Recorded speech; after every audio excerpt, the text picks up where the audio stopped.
Today I want to share with you about see spiritually. ಈ ದಿನ ಸಭಾಪಾಲಕರು ವಿಷಯಗಳನ್ನು ಆತ್ಮೀಯವಾಗಿ ನೋಡ್ರಿ ಅನ್ನುವಂಥ ಅಂಶವನ್ನು ಸಾರಬೇಕಂತಿದ್ದಾರೆ. You are all spiritual people, not physical. ನೀವೆಲ್ಲರೂ ಕೂಡ ಆತ್ಮೀಯ ಜನರು, ಶಾರೀರಿಕವಾಗಿ ಕಾಣಿಸುವಂಥ ಜನರಲ್ಲ. How many say that I am a spiritual man? ಎಷ್ಟು ಜನರು ಹೇಳ್ತಾರೆ ನಾನು ಆತ್ಮೀಯ ಮನುಷ್ಯನು ಎಂದು? Hallelujah. Hallelujah. You are a spiritual man, you must see spiritually. ನೀನು ಆತ್ಮೀಯ ಮನುಷ್ಯನು, ಆತ್ಮೀಯವಾಗಿ ವಿಷಯಗಳನ್ನು ನೋಡಬೇಕು. You are not a body, you are a spirit man. ನೀನು ಶರೀರವಲ್ಲ, ಆತ್ಮನಾಗಿದೆಯಾ, ಒಳಗಿರುವಂತ ಆತ್ಮ ಮನುಷ್ಯನು. These worldly people think that man is a body. ಮನುಷ್ಯರು, ಈ ಲೋಕದ ಜನರು ಮನುಷ್ಯನಂದ್ರೆ ಶರೀರವೇ, ಕಾಣಿಸುವಂತ ಶರೀರವೇ ಅನ್ಕೊಂತಾರೆ. Man is not body. ಆದ್ರೆ ಮನುಷ್ಯನು ಶರೀರವಲ್ಲ, Man is a spirit man. ಮನುಷ್ಯನು ಆ ಶರೀರದಲ್ಲಿರುವಂತ ಆತ್ಮ ಮನುಷ್ಯನಾಗಿದ್ದಾನೆ. You know that you are a spirit man. ನಿಮ್ಗೆ ಗೊತ್ತಿದೆ ನೀವು ಆತ್ಮ ಮನುಷ್ಯರೆಂದು. Hallelujah. Hallelujah. Your spirit man created new. ನಿನ್ನ ಆತ್ಮ ಮನುಷ್ಯನು ಹೊಸದಾಗಿ ಸೃಷ್ಟಿ ಮಾಡಲ್ಪಟ್ಟಿದ್ದಾನೆ. You are a new creature. ನೀನು ಹೊಸ ಪ್ರಾಣಿಯಾಗಿದೆ ಈಗ.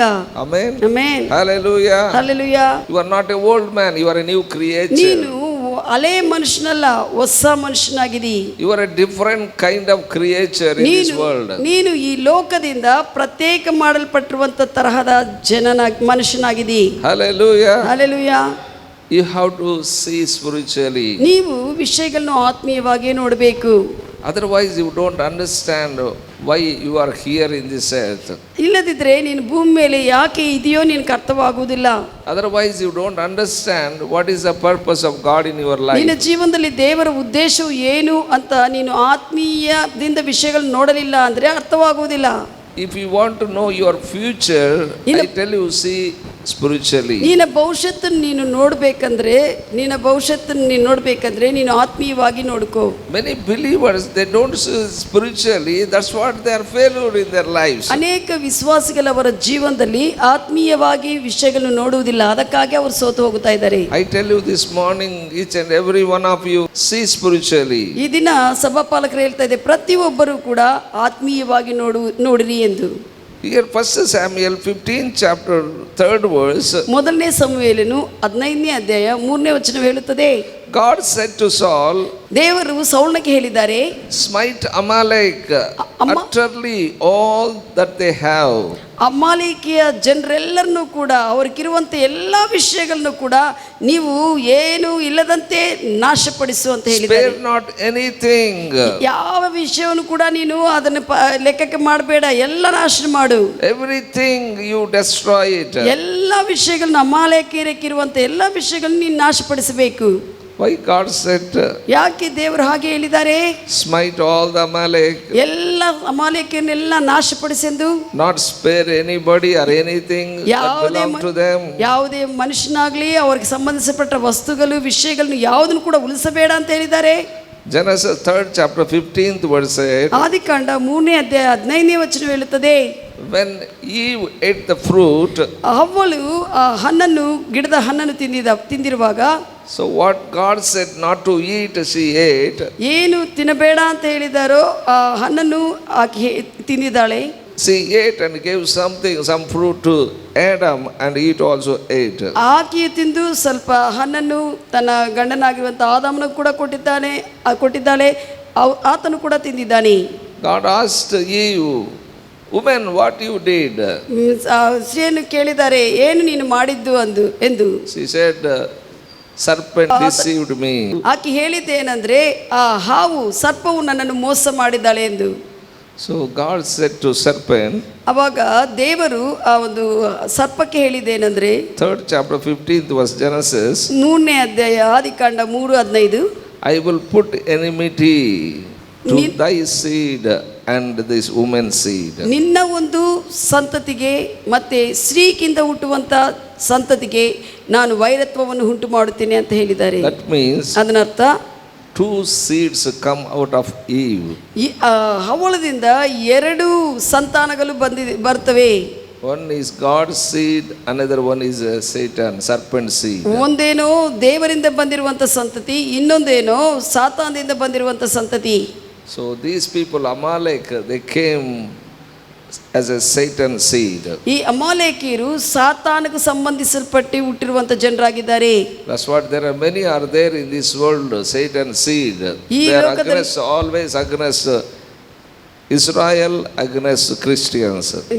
ಈ ಲೋಕದಲ್ಲಿ ಕೂಡ ಸಾತಾನಕ್ಕೆ ಸಂಬಂಧಿಸಲ್ಪಟ್ಟಿರುವಂಥ ಸಂತತಿ ಇದ್ದಾರೆ. ಅವರು ಯಾವಾಗಲೂ ಇಸ್ರಾಯೇಲ್ ಜನರಿಗೆ ಮತ್ತೆ ಕ್ರೈಸ್ತವರಿಗೆ ವಿರುದ್ಧವಾಗಿ ಕಾರ್ಯ ಮಾಡ್ತಾ ಇರ್ತಾರೆ. That's what God said to Saul, smite Amalek utterly. ಅದಕ್ಕಾಗಿ ಸೌಲನಕ್ಕೆ ದೇವರು ಹೇಳಿದೇನೆಂದರೆ ಈ ಅಮಾಲೇಕಿಯರ ಸಂತತಿನೆಲ್ಲ ಕೂಡ ಏನು ಒಬ್ಬನು ಕೂಡ ಉಳಿಸದೆ ಎಲ್ಲ ವಿಷಯಗಳನ್ನು ನಾಶಪಡಿಸುವೆಂದು.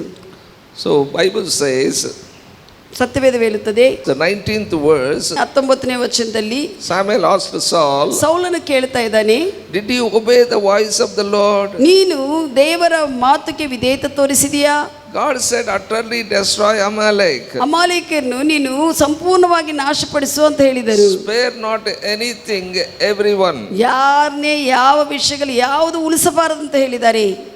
So after he went war and come back, Samuel asking to Saul, did you obey the voice of the Lord? ಯುದ್ಧ ಮಾಡಿ ಆತನು ಹಿಂತಿರುಗಿ ಸೌಲನು ರಾಜನು ಬಂದಿರುವಾಗ ಸಮುಯೇಲ ಪ್ರವಾದಿ ಹೋಗಿ ಕೇಳ್ತಾ ಇದ್ದಾನೆ, ಸೌಲ ರಾಜನೇ ಎಲ್ಲ ನೀನು ದೇವರು ಹೇಳಿರುವಂತ ಮಾತುಗೆ ವಿಧೇಯತೆ ತೋರಿಸಿದೆಯಾ?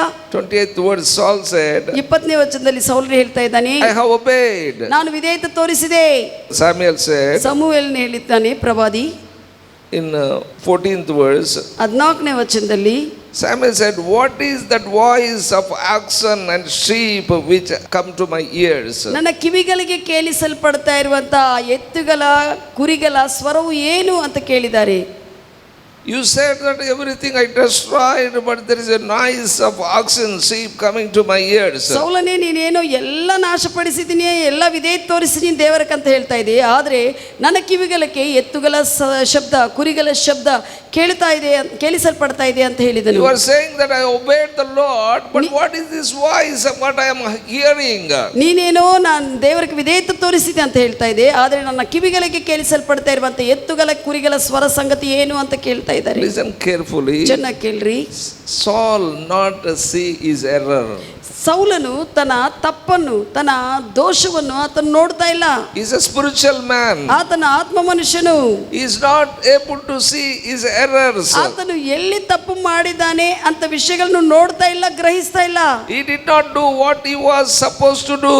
ಆತನು ಏನು ಮಾಡಿದ್ದಾನೋ ಅದು ಮಾಡಬೇಕಾಗದೇ ಇರಬೇಕು.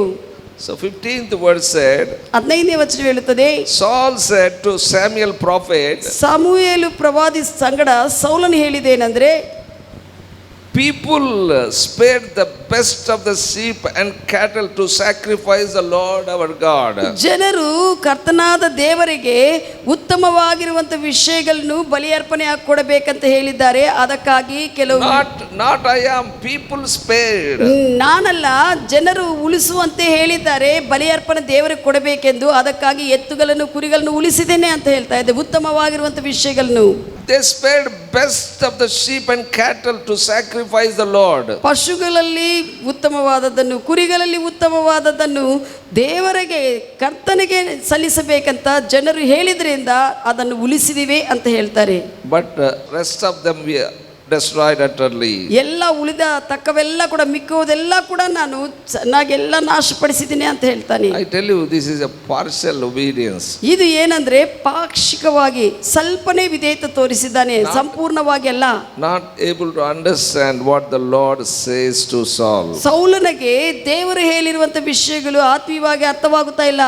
Many believers also says like that. ಅನೇಕ ವಿಶ್ವಾಸಿಗಳು ಕೂಡ ಹಾಗೆ ಹೇಳ್ತಾರೆ. When God says, leave everything, come and follow me, they will keep something for themselves. ದೇವರು ಎಲ್ಲವನ್ನು ಬಿಟ್ಟು ನನ್ನ ಹಿಂಬಾಲಿಸುವಾಗ ಅವರಕ್ಕಾಗಿ ಅವರು ಕೆಲವು ವಿಷಯಗಳನ್ನು ಬಗಲಿಗೆ ಇಟ್ಕೊಂಡಿರ್ತಾರೆ. They keep some pleasures for themselves. ಅವರಕ್ಕಾಗಿ ಅವರ ಆನಂದಕ್ಕಾಗಿ ಕೆಲವು ವಿಷಯಗಳನ್ನು ಉಳಿಸಿಕೊಳ್ತಾರೆ. They want to follow the Lord. ಅವರು ದೇವರನ್ನು ಹಿಂಬಾಲಿಸಬೇಕಂತ ಇರ್ತಾರೆ. But they want pleasure of this world that they keep for themselves. ಆದರೆ ಲೋಕದ ಆಶೆಗಳು, ಲೋಕದ ಒಂದು ಆನಂದವು ಹಂಗ ಸ್ವಲ್ಪ ಬಗಲಿಗೆ ಇಟ್ಕೊಂಡು ದೇವರನ್ನು ಸೇವಿಸಬೇಕಂತಿರ್ತಾರೆ. They are not speaking spiritually, that's what they are keeping something for their pleasure. ಅವರು ಆತ್ಮೀಯವಾಗಿ ವಿಷಯಗಳು ನೋಡ್ತಾ ಇಲ್ಲ, ಅದಕ್ಕಾಗಿ ಅವರು ತಮ್ಮ ಸ್ವಂತಕ್ಕಾಗಿ ಕೆಲವು ವಿಷಯಗಳು ಇಟ್ಕೊಂಡಿದ್ದಾರೆ. This man also listening to the people, not God. ಈ ಮನುಷ್ಯನು ಕೂಡ ಸೌಲನು ದೇವರನ್ನಲ್ಲ ಮನುಷ್ಯರ ಮಾತು ಕೇಳ್ತಾ ಇದ್ದಾನೆ. 17th verse said, 17ನೇ ವಚನ ಹೇಳುತ್ತದೆ, Samuel said to Saul, ಸಮುವೇಲ ಪ್ರವಾದಿ ಸೌಲನಿಗೆ ಹೇಳಿದ್ದಾರೆ, while thou was little in thy own sight, ನಿನ್ನ ಸ್ವಂತ ದೃಷ್ಟಿಗೆ ನೀನು ಅಲ್ಪನಾಗಿ ಇರುವಾಗ, ಕಡಿಮೆಯಾಗಿ ಇರುವಾಗ, you made as a leader, king of Israel. ನಿನ್ನನ್ನು ದೇವರು ದೊಡ್ಡ ರಾಜನಾಗಿ ಮಾಡಿದ್ದಾನೆ ಇಸ್ರಾಯೇಲ್ You are ದೇಶಕ್ಕೆ. so honored. ನಿನಗೂ ಬಹಳಷ್ಟು ಗೌರವ ಬಂದಿದೆ. But now you are rebelled. ಎಲ್ಲ ಉತ್ತಮವಾಗಿ ಆಗಿರುವಾಗ ಈಗ ವಿರುದ್ಧವಾಗಿ ಕಾರ್ಯ ಮಾಡುತ್ತಾ ಇದೆ. He was Benjaminite. He was the least in the tribe of Israel. ಇಸ್ರಾಯೇಲು ಗೋತ್ರದಲ್ಲಿ ಬೆನ್ಯಾಮೀನು ಗೋತ್ರಕ್ಕೆ ಸಂಬಂಧಿಸಲ್ಪಟ್ಟಿರುವಂತ ವ್ಯಕ್ತಿ ಈತನು. ಅವರ ಗೋತ್ರವೇ ಬಹಳಷ್ಟು ಕಡಿಮೆ ಆಗಿರುವಂತ ಗೋತ್ರವಾಗಿದೆ. Nobody chose in his tribe as a king. ಈ ಬೆನ್ಯಾಮೀನು ಗೋತ್ರದಲ್ಲಿ ಯಾವ ಮನುಷ್ಯನು ಕೂಡ ಅರಸನಾಗಿ ಆರಿಸಿಕೊಳ್ಳುವುದಿಲ್ಲ. But God chosen when he was the least in his family. ಆತನ ಕುಟುಂಬದಲ್ಲಿ, ಆತನ ವಂಶದಲ್ಲಿ, ಕುಟುಂಬದಲ್ಲಿ ಆತನು ಕಡಿಮೆಯಾಗಿ ಕೀಳವಾಗಿ ಇರುವಾಗ, ಅಲ್ಪನಾಗಿರುವಾಗ ದೇವರು ಆರಿಸಿಕೊಂಡನು. When God chose as a king, a leader of king of Israel, ಇಸ್ರಾಯೇಲು ದೇಶಕ್ಕೆ ದೇವರ ಆತನು ಸೌಲನು ರಾಜನಾಗಿ ಆರಿಸಿಕೊಂಡಿರುವಾಗ he was so much honored. ಆತನಿಗೆ ಬಹಳಷ್ಟು ಗೌರವ ಬಂತು ಈಗ ರಾಜನಾಗಿ. But now he rebelled. ಆದ್ರೆ ಈಗ ದೇವರ ಮಾತುಗೆ ವಿರೋಧತೆಯನ್ನು ತೋರಿಸ್ತಾ ಇದ್ದಾನೆ. Are you with me what I am preaching today? ನಾನು ಬೋಧಿಸ್ತಾ ಇರುವಂತ ವಾಕ್ಯದ ಸಂಗಡಿದೆಯಾ? Are you listening what I am preaching? ನಾನು ಬೋಧಿಸ್ತಾ ಇರುವಂತ ಮಾತುಗಳು ನೀವು ಕೇಳ್ತಾ ಇದ್ದೀರಾ? When you are least, God has chosen you and lifted up you. Now you are so honored. ಈಗ ನೀವು ಅಲ್ಪನಾಗಿ ಕಡಿಮೆ ಸ್ಥಿತಿಯಲ್ಲಿ, ದೀನ ಸ್ಥಿತಿಯಲ್ಲಿ ಇರುವಾಗ ದೇವರು ನಿನ್ನನ್ನು ಆರಿಸಿಕೊಂಡು ಮೇಲಕ್ಕೆ ಎತ್ತಿದ್ದಾನೆ. ಈಗ ನಿನಗೂ ಗೌರವ ಬಂದಿದೆ. Before you are saved, go to that place where you are. ನೀನು ರಕ್ಷಣೆ ಹೊಂದುವುದಕ್ಕೆ ಮುಂಚೆ ಯಾವ ಸ್ಥಿತಿಯಲ್ಲಿದೆಯೋ ಆ ಸ್ಥಳನು ಒಂದು ಸತಿ ಯೋಚನೆ ಮಾಡಿಕೊಳ್ಳ್ರಿ, ಹೇಗಿದೆಯೋ. Now you see your position. ಈಗ ನಿನ್ನ ಸ್ಥಾನವನ್ನು ನೋಡ್ಕೋ. So much honored. ಈಗ ಬಹಳಷ್ಟು ಗೌರವ ನಿನಗೆ. But why you are partially obedient to the Lord? ಆದ್ರೆ ಯಾಕೆ ಕರ್ತನಿಗೆ ನೀನು ಪಾಕ್ಷಿಕವಾಗಿ ಸ್ವಲ್ಪ ಮಟ್ಟಿಗೆ ಅರ್ಧ ವಿಧೇಯತೆ ತೋರಿಸ್ತಾ ಅರ್ಧ ತೋರಿಸದೇ ಇದೀ? Why you keep yourself some pleasure? ನಿನಗಾಗೆ ಕೆಲವು ಆನಂದಗಳನ್ನು ಯಾಕೆ ಹಿಡ್ಕೊಂಡಿದ್ದೀ?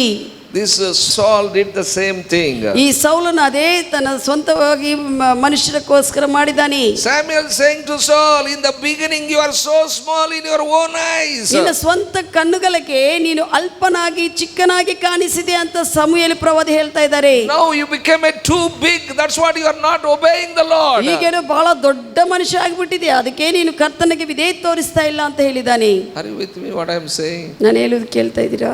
When we are in the world, ನಾವು ಲೋಕದಲ್ಲಿ ಇರುವಾಗ we are so surrendered to the Lord. ನಾವು ಅವಾಗ ದೇವರಿಗೆ ಎಷ್ಟೋ ಒಪ್ಪಿಸಿಕೊಂಡಿದ್ದೇವೆ. We said to the Lord, Lord, whatever you say I listen. ಕರ್ತನೇ ನೀನು ಏನು ಹೇಳಿದ್ರೆ ಕೂಡ ನಾನು ಕೇಳ್ತೀನಪ್ಪ ಅಂತ ನಮ್ಮ ಜೀವನವನ್ನು ಒಪ್ಪಿಸಿಕೊಂಡಿದ್ದೇವೆ. Lord, I will serve the Lord. ನಾನು ನಿನ್ನನ್ನೇ ಸೇವಿಸ್ತೇನಪ್ಪ. I never go back to this world. ಲೋಕ ಕಡೆಗೇ ನಾನು ತಿರುಗುವುದಿಲ್ಲ ಅಂತ ಹೇಳುತ್ತೇವೆ. But when God honored, ಆದ್ರೆ ದೇವರು ನಿನ್ನನ್ನು ಘನಪಡಿಸ್ತಾ ಗೌರವಿಸ್ತಾ ಇರುವಾಗ, when you become a big man, ಈಗ ನೀನು ದೊಡ್ಡ ವ್ಯಕ್ತಿ ಆಗಿದೆ, ಸ್ಥಾನವು ದೊಡ್ಡದಾಗಿದೆ, you want to keep some pleasure for yourself. ನಿನಗಾಗಿ ಸ್ವಂತ ಸ್ವಲ್ಪ ಆನಂದಗಳನ್ನು ಇಟ್ಕೊಂಡಿದೆ. Now you cannot be instructed by the Lord. ಈಗ ನೀನು ದೇವರಿಂದ ಸೂಚನೆಗಳನ್ನು ತೆಗೆದುಕೊಳ್ಳುವುದಿಲ್ಲ ಅಂತ ಹೇಳ್ತಾ ಇದ್ದಾರೆ. Are you with me what I am saying? ನಾನು ಹೇಳುವುದು ಕೇಳ್ತಾ ಇದ್ದೀರಾ? You are not ready to be instructed by the Lord. ನೀನು ದೇವರಿಂದ ಸೂಚನೆಗಳನ್ನು ತೆಗೆದುಕೊಳ್ಳುವುದಕ್ಕೆ ಸಿದ್ಧನಾಗಿಲ್ಲ. You are thinking that what you are doing that is right. ನೀನು ಏನು ಮಾಡ್ತಾ ಇದೋ ಅದೇ ಕರೆಕ್ಟ್ ಅನುಕೊಳ್ಳುತ್ತಾ ದೇವರ ಸೂಚನೆಗಳನ್ನು ತಿರಸ್ಕರಿಸ್ತಾ You ಇದ್ದೀಯ. are not ready to give up some few things. ಕೆಲವು ವಿಷಯಗಳನ್ನು ದೇವರು ಬಿಟ್ಟುಕೊಡಂತಾಗ ಅದು ಬಿಟ್ಟುಕೊಡುವುದಕ್ಕೆ ನೀನು ಸಿದ್ಧವಾಗಿಲ್ಲ. Until we give up, we cannot see God's power.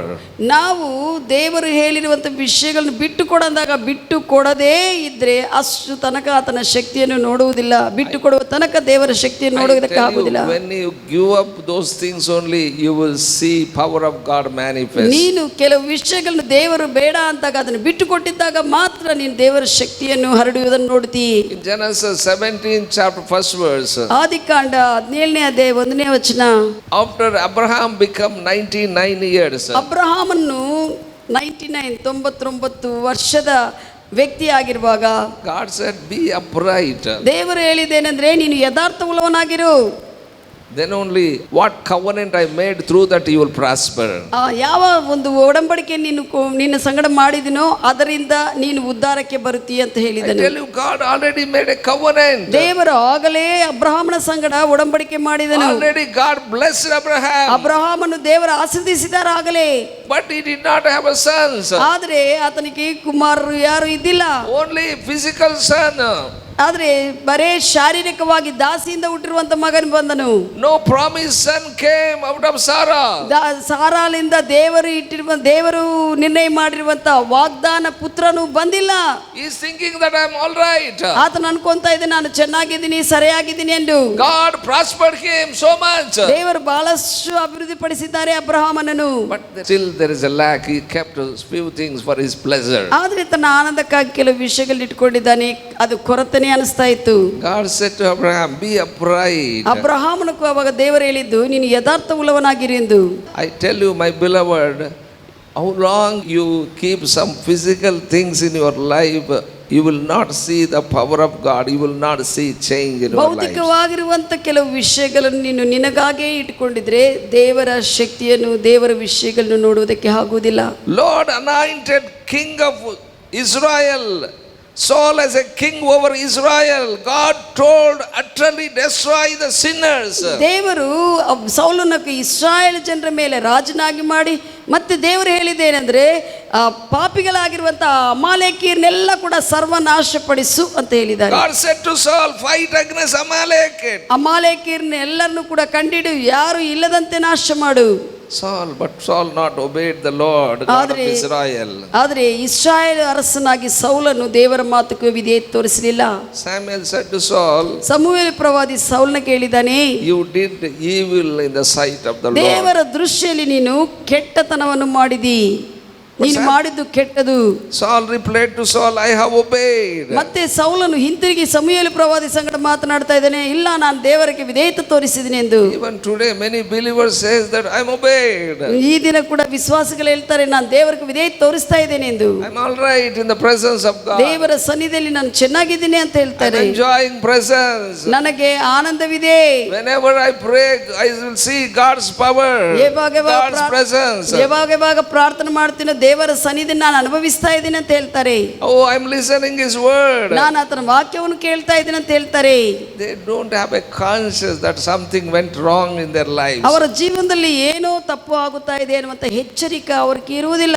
Saul saying, I have obeyed. ಸೌಲನು ಹೇಳ್ತಾ ಇದ್ದಾನೆ ನಾನು ವಿಧೇಯತೆ ತೋರಿಸಿದೆ ದೇವರಿಗೆ ಎಂದು. I tell you, it is a painful thing when spiritual man cannot see his error.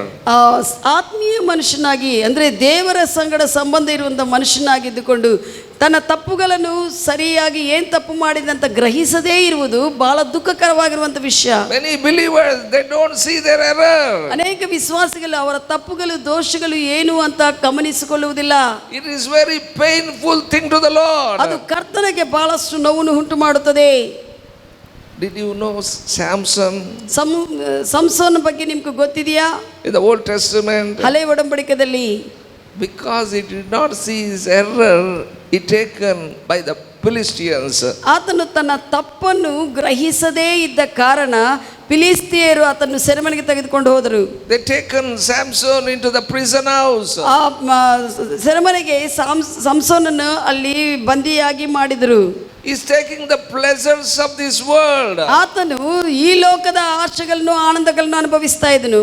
God is with him only. ದೇವರ ಆತನ ಸಂಗಡನೇ ಇದ್ದನು. Whenever he wanted to shook his body, he will feel his presence and he go and fight and kill the Philistines. ಯಾವಾಗ ತನ್ನ ಶರೀರವನ್ನು ಅಲ್ಲಾಡಿಸ್ತಾನೋ ದೇವರ ಶಕ್ತಿಯನ್ನು ಅನುಭವಿಸಿ ಆತನು ಹೋಗಿ ಫಿಲಿಸ್ತಿಯರಿಗೆ ವ್ಯತಿರೇಕವಾಗಿ ಯುದ್ಧ ಮಾಡಿ ಬರ್ತಾ ಇದ್ದನು. Oh, he is taking the pleasure of this world, but still he is feeling anointing of the Lord. ಆತನು ಶರೀರ ಆಶೆಗಳನ್ನು ಲೋಕದ ಆಶೆಗಳನ್ನು ಅನುಭವಿಸ್ತಾ ಇದ್ರು ಕೂಡ ದೇವರ ಒಂದು ಸನ್ನಿಧಿಯನ್ನು ಶಕ್ತಿಯನ್ನು ಆತನು ಹೊಂದಿಕೊಳ್ತಾ ಇದ್ನು ಯಾವಾಗ ಬೇಕಾಗಿದ್ದು ಅವಾಗ. He did not see his error. ಆದ್ರೆ ಆತನು ತನ್ನ ತಪ್ಪು ಏನು ಅಂತ ದೋಷವು ಏನು ಮಾಡ್ತಾ ಇದ್ರೆ ಅಂತ ಆತನು ನೋಡಿಕೊಂಡಿಲ್ಲ. Day has come to Samson, God left him. ಒಂದು ದಿನ ಬಂತು ದೇವರು ಸಂಸೋನನ್ನು ಬಿಟ್ಟು ಬಿಟ್ಟಿದ್ದಾನೆ. Bible says Philistines taken him into the prison house. ಸತ್ಯವೇದ ಹೇಳುತ್ತದೆ, ಫಿಲಿಸ್ತಿಯರು ಆತನ್ನು ಸೆರೆಮನೆಗೆ ಬಂದಿಯಾಗಿ ತೆಗೆದುಕೊಂಡು ಹೋದರು. First thing they did was they removed his eyes. ಆ ಶತ್ರುಗಳಾಗಿರುವಂತ ಫಿಲಿಸ್ತಿಯರು ಮಾಡಿರುವಂತ ಮೊದಲನೇ ವಿಷಯ, ಸಂಸೋನ್ನ ಕಣ್ಣುಗಳನ್ನು ತೆಗೆದುಬಿಟ್ಟಿದ್ದಾರೆ. Listen carefully. ಜನ ಕೇಳ್ರಿ. When believer no longer acting on God's word, ದೇವರ ವಾಕ್ಯದ ಅನುಸಾರವಾಗಿ ವಿಶ್ವಾಸಿ ಕಾರ್ಯ ಮಾಡದೇ ಇರುವ ತನಕ, when believer no longer act on God's word, ದೇವರ ವಾಕ್ಯದ ಮೇರೆಗೆ ವಿಶ್ವಾಸಿ ಕಾರ್ಯ ಮಾಡದೇ ಇದ್ರೆ Spirit of God will depart from them. ಪವಿತ್ರಾತ್ಮ ದೇವರು ಅವರನ್ನು ಬಿಟ್ಟು ಹೋಗುತ್ತಾರೆ. That's what believers always must act on God's word. ಅದಕ್ಕಾಗಿ ವಿಶ್ವಾಸಿಗಳು ಯಾವಾಗಲೂ ದೇವರ ವಾಕ್ಯ ಪ್ರಕಾರವಾಗಿ ಪ್ರತಿಕ್ರಿಯೆ ತೋರಿಸಬೇಕು. We must see spiritually every day. ಪ್ರತಿದಿನ ಕೂಡ ವಿಷಯಗಳನ್ನ ಆತ್ಮೀಯವಾಗಿ ನೋಡಬೇಕು. Hallelujah. Hallelujah. Don't think that everything is fine. ಎಲ್ಲ ಸರಿಯಾಗಿದೆಯೇ ಅಂತ ನೀನು ನೋಡ್ಕೋಬೇಡ. We have to go through spiritually. ಆತ್ಮೀಯವಾಗಿ ನೀನು ವಿಷಯಗಳನ್ನು ಮಾಡಬೇಕು. Don't think that when you see presence, when you see listening God's word, when you enjoying, when God answering, everything is right. ನೀನು ದೇವರನ್ನು ಸ್ತುತಿ ಮಾಡುತ್ತಾ, ಆರಾಧನೆ ಮಾಡುತ್ತಾ, ವಾಕ್ಯಗಳನ್ನು ಓದ್ತಾ, ಇಲ್ಲದಿದ್ದರೆ ಆತನ ಸನ್ನಿಧಿನ ಅನುಭವಿಸುತ್ತಾ, ಪ್ರಾರ್ಥನೆಗಳಿಗೆ ಉತ್ತರ ಪಡೆದುಕೊಳ್ತಾ ಇರುವಾಗ ಎಲ್ಲ ಸರಿಯಾಗಿದೆಯೇ ಅಂತ ಸರಿಪಡಿಸಿಕೊಳ್ಳದೇ ಇರಬೇಡ.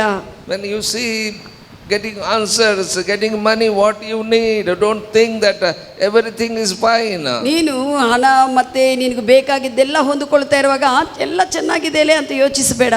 I tell you, when you are not able to see your error, the day will come, Spirit of God will leave you. ಸಮಯ ಬರುತ್ತದೆ, ಇನ್ನೂ ನಿನ್ನ ದೋಷವನ್ನು ಸರಿಯಾಗಿ ತಪ್ಪನ್ನು ತಿಳಿದುಕೊಳ್ಳದೇ ಇದ್ದಾಗ ಆ ದಿನ ದೇವರು ನಿನ್ನನ್ನು ಬಿಟ್ಟು ಕೈ ಬಿಡುತ್ತಾರೆ. First thing enemy does in your life is to remove your spiritual sight. ಮೊದಲನೇ ವಿಷಯವಾಗ ವೈರಿ ಮಾಡುವಂಥ ವಿಷಯವೇನೆಂದರೆ, ನಿನ್ನ ಆತ್ಮೀಯ ದೃಷ್ಟಿಯನ್ನು ನೀನು ನೋಡದಂತೆ ತೆಗೆದು ಬಿಡ್ತಾನೆ. That's what, be careful. ಅದಕ್ಕಾಗಿ ಜಾಗೃತವುಳ್ಳವನಾಗಿರು. Hallelujah. Hallelujah. We spiritually we will be corrected. ಆತ್ಮೀಯವಾಗಿ ನಾವು ಸರಿಪಡಿಸಿಕೊಳ್ಳಬೇಕು ವಿಷಯಗಳನ್ನು. Amen. Amen. That time, when the time comes, I tell you, we cannot see spiritually anymore. ನೀನು ಒಂದು ಕಷ್ಟಗಳು ಸಂಕಟಗಳು ಏನಾದರೂ ಬಂದಾಗ ಅವಾಗ ಆತ್ಮೀಯವಾಗಿ ನೋಡುವುದಕ್ಕೆ ಗ್ರಹಿಸುವುದಕ್ಕೆ ಆಗುವುದಿಲ್ಲ. When Adam Eve was in the Eden garden, ಆ ಒಂದು ಆದಾಮನು ಅವಳು ಆ Eden ತೋಟದಲ್ಲಿರುವಾಗ God used to come have a fellowship with Adam and Eve. ದೇವರು ಬಂದು ಫೆಲೋಶಿಪ್ ಸಹವಾಸ ಮಾಡ್ತಾ ಇದ್ರಿ ಆದಾಮು ಅವಳ ಸಂಗಡ. But when he did not see his error, ಆದರೆ ಅವರು ತಮ್ಮ ತಪ್ಪುಗಳನ್ನು ತಿಳಿದುಕೊಳ್ಳದೇ ಇರುವಾಗ God said it is better to send them out of garden. ಈಗ ಈ ಒಂದು ತೋಟೆಯಿಂದ ಹೊರಗೆ ಕಳಿಸುವುದು ಒಳ್ಳೆಯದಂತ ನಿಶ್ಚಯ ಮಾಡಿದರು. God sent them out. ಅವ್ರನ್ನು ದೇವರು ಹೊರಗೆ ಕಳಿಸಿದ್ದಾರೆ. What God has given salvation to us, that is a very precious. ದೇವರು ನಮಗೆ ಕೊಟ್ಟಿರುವಂಥ ಆ ರಕ್ಷಣೆ ಬಹಳ ಪ್ರಶಸ್ತವಾದದ್ದು. Actually, we are not worthy to receive that salvation. ನಾವು ಯೋಗ್ಯರಲ್ಲ ಆ ರಕ್ಷಣೆ ಸ್ವೀಕರಿಸಿ ಪಡೆದುಕೊಳ್ಳುವುದಕ್ಕೆ. We are somewhere in the world. ನಾವು ಎಲ್ಲೋ ಇದ್ದೇವೆ ಪ್ರಪಂಚದಲ್ಲಿ. We are not fit to receive salvation. ರಕ್ಷಣೆ ಹೊಂದಿಕೊಳ್ಳುವುದಕ್ಕೆ ಕೂಡ ನಾವು ಯೋಗ್ಯರು ಅರ್ಹರಲ್ಲ. We are so much deep in sin. ನಾವು ಆಳವಾದ ಪಾಪದಲ್ಲಿ ಸಿಕ್ಕಿಕೊಂಡಿದ್ದೇವೆ. Our forefathers, we did wrong against the Lord. ನಮ್ಮ ಪಿತೃಗಳೆಲ್ಲ ಕೂಡ ಕರ್ತನಿಗೆ ವಿರುದ್ಧವಾಗಿ ಕಾರ್ಯಗಳು ಮಾಡಿದ್ದಾರೆ. By the grace of the Lord Jesus Christ, He visited us. Our spiritual eyes opened. ಯೇಸು ಕ್ರಿಸ್ತನು ಕರ್ತನಾಗಿರುವಂತ ಯೇಸು ಕ್ರಿಸ್ತನ ಕೃಪೆಯಿಂದ ಆತನು ನಮ್ಮನ್ನು ಭೇಟಿ ಮಾಡಿದ್ದಾನೆ. ನಮ್ಮ ಕಣ್ಣುಗಳು ತೆರೆಯಲ್ಪಟ್ಟಿದೆ. In the beginning we said, Lord, you are everything. ಪ್ರಾರಂಭದಲ್ಲಿ ನಾವು ಹೇಳಿದಿವೆ, ಕರ್ತನೇ ನೀನೇ ನನಗೆಲ್ಲ ಎಂದು. But slowly when you are blessed, ಮೆಲ್ಲಕ್ಕೆ ನಿಧಾನವಾಗಿ ನೀನು ಆಶೀರ್ವದಿಸಲ್ಪಟ್ಟಿದಾಗೆಲ್ಲ ಕೂಡ some worldly things entering in your life. ಕೆಲವು ಲೋಕದ ವಿಷಯಗಳು ನಿನ್ನ ಜೀವನದಲ್ಲಿ ಪ್ರವೇಶಿಸಿದೆ. You are not ready to give up. ನೀನು ಅವನ್ನು ಬಿಟ್ಟು ಕೊಡುವುದಕ್ಕೆ ಸಿದ್ಧವಾಗಿಲ್ಲ. I tell you, don't continue in that. ನೀನು ಅದರಲ್ಲೇ ಮುಂದೆ ವರಿಸಬೇಡ. Give up those things. ಅಂತ ವಿಷಯಗಳನ್ನು ಬಿಟ್ಟುಕೊಡು. Otherwise your spiritual sight will go off. ಇಲ್ಲದಿದ್ದರೆ ನಿನ್ನ ಆತ್ಮೀಯ ದೃಷ್ಟಿ ನಿಲ್ಲಿಸಲ್ಪಡುತ್ತದೆ. ನೀನು ವಿಷಯಗಳನ್ನು ಅರ್ಥ ಮಾಡಿಕೊಳ್ಳುವುದಕ್ಕೆ ಆಗುವುದಿಲ್ಲ. Your spiritual sight. ನಿನ್ನ ಆತ್ಮೀಯ ದೃಷ್ಟಿ ಕಳೆದುಕೊಳ್ತೀಯಾ? Every time when you are in a wrong place, in wrong direction, ಪ್ರತಿ ಸಮಯ ನೀನು ಎಲ್ಲೆಲ್ಲಿ ತಪ್ಪಾದ ಸಮಯದಲ್ಲಿ ತಪ್ಪಾದ ಮಾರ್ಗದಲ್ಲಿ ಇರುತ್ತೀಯೋ, I tell you, you lose your spiritual direction. ನೀನು ಆತ್ಮೀಯ ಆ ಒಂದು ಮಾರ್ಗವ ನಡೆಸುವಿಕೆಯನ್ನು ನೀನು ಕಳೆದುಕೊಳ್ತೀಯ. You will lose your spiritual sight. ನಿನ್ನ ಆತ್ಮೀಯ ದೃಷ್ಟಿಯನ್ನು ಕಳೆದುಕೊಳ್ತೀಯ. I tell you, believers, I tell you, don't be in the wrong place. ವಿಶ್ವಾಸಿಗಳೇ, ತಪ್ಪಾದ ಸ್ಥಳದಲ್ಲಿ ನೀವು ಇರಬೇಡ್ರಿ. Don't be in wrong direction. ತಪ್ಪಾದ ಮಾರ್ಗದಲ್ಲಿ ನೀವು ಇರಬೇಡ್ರಿ. Once you are in wrong place, God made you right. ಒಂದಾನೊಂದು ಸಮಯದಲ್ಲಿ ತಪ್ಪಾದ ಸ್ಥಳದಲ್ಲಿ ಮಾರ್ಗದಲ್ಲಿ ಇದ್ರಿ, ಆದ್ರೆ ದೇವರು ನಿನ್ನನ್ನು ಸರಿಪಡಿಸಿದ್ದಾರೆ. He made right with God. ದೇವರೊಂದಿಗೆ ಸರಿಯಾಗಿರುವಂತೆ ಆತನು ಮಾಡಿದ್ದಾರೆ. Again, don't go to wrong place. ಮತ್ತೆ ತಪ್ಪಾದ ಜಾಗಕ್ಕೆ ಹೋಗಬೇಡ್ರಿ. If once you lose your spiritual sight, again it is difficult to come to the Lord. ಒಂದು ಸತಿ ನಿನ್ನ ಆತ್ಮೀಯ ದೃಷ್ಟಿ ಕಳೆದುಕೊಂಡಿದ್ರೆ ಕರ್ತನಲ್ಲಿ ಬರುವುದು ಬಹಳ ಕಷ್ಟ. You know everything. Now you are back of this world, back of the pleasure, back of people, back of the ನಿನಗೂ ಈಗ ಎಲ್ಲ ಇದೆ. ಈಗ ಮನುಷ್ಯರ ಹಿಂದೆ, ಗೌರವ ಹಿಂದೆ, ಆಶೆಗಳ ಹಿಂದೆ, ಲೋಕದ ಹಿಂದೆ ಹೋಗ್ತಾ ಇದೆ. I tell you, such people, they cannot understand what things are going wrong in their lives. ಅಂತ ಜನರಿಗೆ ತಮ್ಮ ಜೀವನದಲ್ಲಿ ಎಲ್ಲಿ ತಪ್ಪು ಹೋಗುತ್ತಾ ಇದೆ ಅನ್ನುವಂಥ ವಿಷಯಗಳ ಅರ್ಥವೇ ಆಗುವುದಿಲ್ಲ. Here is a man Saul, he lost his spiritual sight. ಇಲ್ಲಿ ಸೌಲನಿಗೆ ಆತ್ಮೀಯ ದೃಷ್ಟಿ ಹೋಗಿಬಿಟ್ಟಿದೆ, ಕಳೆದುಕೊಂಡಿದ್ದಾನೆ. He cannot see his error. ಆತನ ತಪ್ಪುಗಳನ್ನು ನೋಡುವುದಕ್ಕೆ ಆತನಕ್ಕಾಗ್ತಾ ಇಲ್ಲ. He said, I obeyed the Lord. ಆತನೇನಂತ ಇದ್ದಾನೆ, ನಾನು ವಿಧೇಯತೆ ತೋರಿಸಿದೆ ಅಂತ ಹೇಳ್ತಾ ಇದ್ದಾನೆ. He did not obey it, but still he says, I ಆತನು ವಿಧೇಯತೆ ತೋರಿಸಲಿಲ್ಲ, ಆದ್ರೆ ಕೂಡ ತೋರಿಸಿದೀನಿ ಅಂತ ಹೇಳ್ತಾ ಇದ್ದಾನೆ. Many believers are like that only. They are doing wrong and say that, oh, I am a believer. ವಿಶ್ವಾಸಿಗಳು ಕೂಡ ತಪ್ಪು ಮಾಡ್ಕೊಂತ ಹೋಗ್ತಾ, ನಾನು ವಿಶ್ವಾಸ ಅಂತ ಹೇಳ್ತಾ ಇದ್ರಿ. But in God's sight it is a painful thing. ಅದು ದೇವರ ದೃಷ್ಟಿಯಲ್ಲಿ ಅದು ನೋವು ಪಡಿಸುವಂತ, ದೇವರಿಗೆ ನೋವು ಪಡುವಂತ ವಿಷಯವಾಗುತ್ತದೆ. When parents look their children when they are worldly, ತಂದೆ ತಾಯಿಗಳು ತಮ್ಮ ಮಕ್ಕಳು ಪ್ರಾಪಂಚಿಕವಾಗಿದ್ದರೆ, so they spend so much lot of money for them to be educated, to grow up. ಅವರು ಬಹಳಷ್ಟು ಅವ್ರನ್ನು ಬೆಳೆಸಬೇಕಂತ, ಬೋಧಿಸಬೇಕಂತ ಎಷ್ಟೋ ಖರ್ಚು ಮಾಡಿರ್ತಾರೆ. ಈಗ ಅವರು ಪ್ರಾಪಂಚಿಕವಾಗಿದ್ರೆ, But when they are go worldly, ಲೋಕ ಪ್ರಕಾರವಾಗಿ ಅವರು ಹೋದ್ರೆ, ಜೀವಿಸ್ತಾ ಇದ್ರೆ, that is very painful thing to parents. ಅಂಥದ್ದು ತಂದೆ ತಾಯಿಗಳಿಗೆ ಬಹಳಷ್ಟು ನೋವು ತರುತ್ತದೆ. As the same way we are the children of God. ಹಾಗೆಯೇ ನಾವು ದೇವರ ಮಕ್ಕಳು. How much God invested in our lives. ನಮ್ಮ ಜೀವನಗಳಿಗಾಗಿ ಆತನು ಎಷ್ಟು ಬೆಲೆ ಕಟ್ಟಿದ್ದಾನೆ. He invested his blood. ತನ್ನ ರಕ್ತವನ್ನೇ ಸುರಿಸಿದ್ದಾನೆ. He invested his life. ಆತನ ಜೀವವನ್ನೇ ಕೊಟ್ಟಿದ್ದಾನೆ. He invested his honor. ಆತನಕ್ಕಿರುವಂತ ಗೌರವ, ಮರ್ಯಾದ, ಸ್ಥಾನವನ್ನೆಲ್ಲ ಬಿಟ್ಟು ಕೊಟ್ಟು ಬಂದಿದ್ದಾನೆ. He invested his glory. ಆತನ ಮಹಿಮೆಯನ್ನು ಬಿಟ್ಟು ಬಿಟ್ಟಿದ್ದಾನೆ. He left everything, came down from heaven. ಎಲ್ಲವನ್ನು ಬಿಟ್ಟು ಪರಲೋಕದಿಂದ ಭೂಮಿ ಮೇಲೆ ಬಂದನು. Now many believers spiritual sight was closed. They thinking that everything is right. ಆದ್ರೆ ಆತ್ಮೀಯವಾಗಿ ಆ ವಿಷಯಗಳನ್ನ ಅರ್ಥ ಮಾಡಿಕೊಳ್ಳದೆ ವಿಶ್ವಾಸಿ ತಾನು ಮಾಡಿದ್ದೆಲ್ಲ right ಅನ್ಕೊಂತಾನೆ. I tell you, my beloved, ನಾನು ಹೇಳ್ತೀನಿ ಪ್ರಿಯರೇ, nowadays many believers says, I prayed to God, I did that. ನಾನು ಅದು ಪ್ರಾರ್ಥಿಸಿ ಆ ವಿಷಯ ಮಾಡಿದೆ. They don't wait for God's response. ದೇವರು ಏನು ಹೇಳ್ತಾನೋ ಅನ್ನುವಂಥ ವಿಷಯಕ್ಕೆ ಪ್ರತಿಕ್ರಿಯೆ ತೋರಿಸುವುದಿಲ್ಲ. Just they pray and proceed, that's all. ಅವ್ರು ಪ್ರಾರ್ಥನೆ ಮಾಡ್ತಾರೆ, ಹೋಗ್ತಾ ಇದ್ದೀನಿ ಅಂತ I ಹೋಗ್ತಾರೆ. tell you, Christianity is not a religion. ಕ್ರೈಸ್ತತ್ವವು ಧರ್ಮವಲ್ಲ. Christianity is God dwells in a man. ಕ್ರೈಸ್ತತ್ವವಂದ್ರೆ ದೇವರು ಮನುಷ್ಯನೊಳಗೆ ಜೀವಿಸುವುದಾಗಿದೆ. Hallelujah. Hallelujah. Christianity means you are not alone, God is in you and with you. ಕ್ರೈಸ್ತವ್ಯವಂದ್ರೆ ನೀನು ಒಬ್ಬಂಟಿಗನಾಗಿ ಇಲ್ಲ, ದೇವರೇ ನೀನು ಸಂಗಡಿದ್ದಾರೆ. Christianity means you cannot take your own decision. ಕ್ರೈಸ್ತವ್ಯವಂದ್ರೆ ನಿನ್ನ ಸ್ವಂತ ನಿರ್ಣಯಗಳು ನೀವು ತೆಗೆದುಕೊಳ್ಳುವುದಿಲ್ಲ. Jesus paid the price for you. ಯೇಸುವು ನಿನಗಾಗಿ ಬೆಲೆ ಕಟ್ಟಿದ್ದಾರೆ. He gave his life for you. You cannot take pleasure, you cannot take decision in your life. ನಿನ್ನ ಜೀವನದಲ್ಲಿ ನಿನ್ನ ಸ್ವಂತ ನಿರ್ಣಯಗಳು, ನಿನ್ನ ಸ್ವಂತ ಆಶೆಗಳು ಆರಿಸಿಕೊಳ್ಳುವುದಲ್ಲ. Christianity is the one who look to God's word and obey. ಕ್ರೈಸ್ತತ್ವ ಅಂದ್ರೆ ದೇವರ ವಾಕ್ಯವನ್ನು ನೋಡುತ್ತಾ ವಿಧೇಯತೆ ತೋರಿಸುವವರು. Don't say that I prayed, I am proceeding. ನೀನು ಈ ರೀತಿಯಲ್ಲಿ ಹೇಳಬೇಡ, ನಾನು ಪ್ರಾರ್ಥನೆ ಮಾಡಿಕೊಂಡಿದ್ದೆ ಮುಂದೆ ಹೋಗಿದೆ ಅಂತ. Every believer, that only they are doing nowadays. ಪ್ರತಿ ವಿಶ್ವಾಸ ಅದೇ ಹೇಳ್ತಾರೆ, ಪ್ರಾರ್ಥನೆ ಮಾಡ್ಕೊಂಡು ಕೆಲಸ ಮಾಡಿದೀನಿ ಅಂತ. What they want, they pray and they will take, that's all. ಅವ್ರಿಗೆ ಏನ್ ಬೇಕೋ ಆ ಪ್ರಾರ್ಥನೆ ಮಾಡ್ತಾರೆ, ಹಂಗೆ ಮುಂದೆ ಹೋಗಿ ತೆಗೆದುಕೊಳ್ತಾರೆ. Whether you listen God, whether God wanted you that or not. ಆದ್ರೆ ದೇವರು ಇದು ಬೇಕಾ, ನೀನ್ ತೆಗೆದುಕೋ ಅಂತ ಹೇಳ್ತಾ ಇದ್ದಾರ, ಇದು ಮಾಡಂತ ಹೇಳ್ತಾ ಇದ್ದಾರ, ಅದು ದೇವರ ಸ್ವರಕ್ಕೆ ದೇವರ ಪ್ರತಿಕ್ರಿಯೆಗೆ ಎದುರು ನೋಡುವುದಿಲ್ಲ.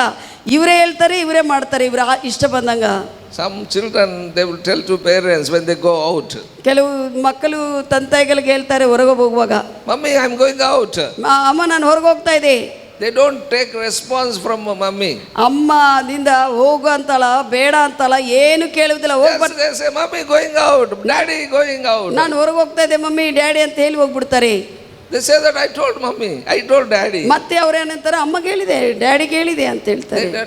They don't wait for response. ಅಮ್ಮ ಅಪ್ಪ ಪ್ರತಿಕ್ರಿಯೆ ತೋರಿಸಿ ಅವ್ರು ಹೇಳುವಂತ They did not ಮಾತುಗಳು say anything, go or not. ಅವ್ರು ಏನು ಇನ್ನ ಹೋಗು ಅಂದಿಲ್ಲ, ಬೇಡ ಅಂದಿಲ್ಲ, ಹೇಳೋದು ಹೋಗೋದು. Somebody asked, they say that no, I told, I informed. ಯಾರಾದ್ರೂ ಕೂಡ ಹೇಳಿದೆ ಅಂದ್ರೆ ಹೇಳಿ ಬಂದಿದ್ದೀನಿ ಅಂತ. The same way believers are acting today. ವಿಶ್ವಾಸಿಗಳು ಹಾಗೆಯೇ ದೇವರೊಂದಿಗೆ ಪ್ರವರ್ತಿಸ್ತಾ ಇದ್ದಾರೆ. Because they don't see the spiritual error. ಯಾಕಂದ್ರೆ ಆತ್ಮೀಯವಾಗಿರುವಂತ ತಪ್ಪುಗಳನ್ನು ಅವರು ಗ್ರಹಿಸುವುದಕ್ಕೆ ಆಗ್ತಾ ಇಲ್ಲ. I tell you, it is easy to be in a Christian religion. ಕ್ರೈಸ್ತವ ಧರ್ಮದಲ್ಲಿ ಇರುವುದು ಬಹಳ ಸುಲಭ. Many Christians are in religion. ಅನೇಕ ಜನರು ಕ್ರೈಸ್ತವರು ಧರ್ಮದಲ್ಲೇ ಇದ್ದಾರೆ. They say that I am a Christian, I know Christian behavior. ಅವರು ಹೇಳ್ತಾರೆ, ನಾನು ಕ್ರೈಸ್ತವನು, ನಾನು ಕ್ರೈಸ್ತವರು ಹೇಗೆ ಪ್ರವರ್ತಿಸಬೇಕೋ ನನಗೂ ಗೊತ್ತಿದೆ I ಅಂತಾರೆ. know Christian prayer. ನನಗೆ ಗೊತ್ತಿದೆ ಕ್ರೈಸ್ತವನಾಗಿ I ಪ್ರಾರ್ಥಿಸುವುದು, know how to pray to God. ದೇವರಿಗೆ ಹೇಗೆ ಪ್ರಾರ್ಥಿಸಬೇಕೋ ನನಗೆ I ಗೊತ್ತಿದೆ, know how to worship. ಹೇಗೆ ಆರಾಧನೆ ಮಾಡಬೇಕೋ ನನಗೆ ಗೊತ್ತಿದೆ ಅಂತಾರೆ. I know how leadership I can take in Christianity. ಕ್ರೈಸ್ತತ್ವದಲ್ಲಿ ಹೇಗೆ ನಾಯಕತ್ವವನ್ನು ವಹಿಸಬೇಕೋ ನನಗೆ ಗೊತ್ತಿದೆ ಅಂತ They ಹೇಳ್ತಾರೆ. say I know all things in Christian. ಕ್ರೈಸ್ತತ್ವದಲ್ಲಿ ನನಗೆ ಎಲ್ಲಾ ವಿಷಯಗಳು ಗೊತ್ತಿದೆ ಅಂತಾರೆ. But I tell you, what he is doing is everything is empty. ಆದ್ರೆ ಅವನು ಮಾಡುವಂತ ಅಂತ ವ್ಯಕ್ತಿ ಮಾಡುವಂತ ಎಲ್ಲಾ ವಿಷಯಗಳು ಏನೇನು ಮಾಡ್ತಾನೋ ಎಲ್ಲ ಕೂಡ ಶೂನ್ಯವಾಗಿ ಬರಿದಾಗಿರುತ್ತದೆ. Because he cannot see any results in that religious living. ಆ ಧಾರ್ಮಿಕ ಜೀವನದಲ್ಲಿ ಯಾವುದೇ ಫಲಿತಾಂಶವನ್ನು ನೋಡುವುದಿಲ್ಲ. Don't deceive yourself with a religious mind.